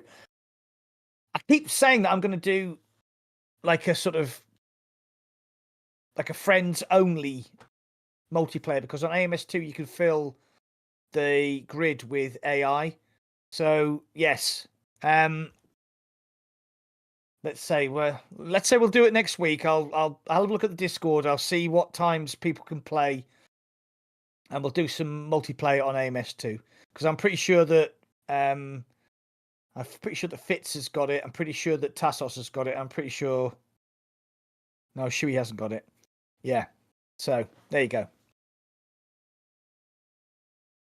Yeah, like the Hamlet advert. Oh my God, you're showing your age there, Fitz. So am I. Oh my God.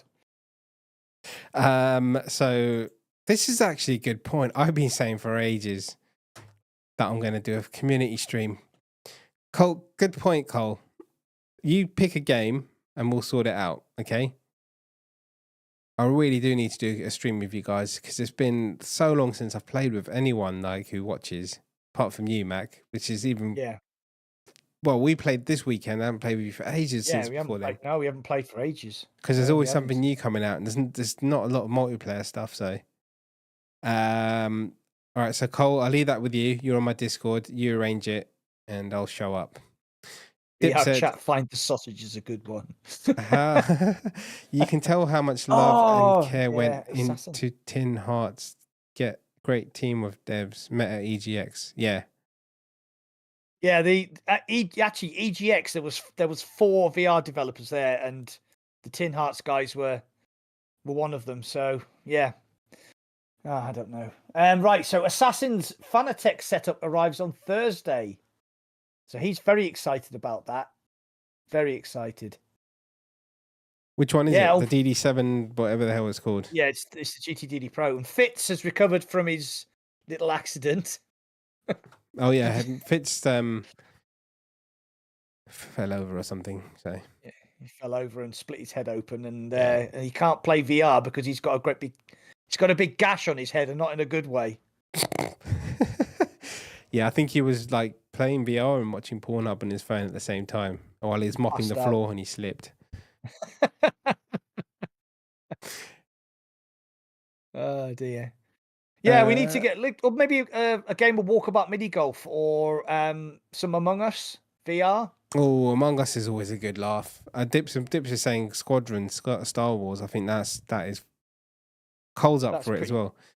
Yeah, oh man, that's pretty good. Though, sorry, Zenquility's not allowed to play.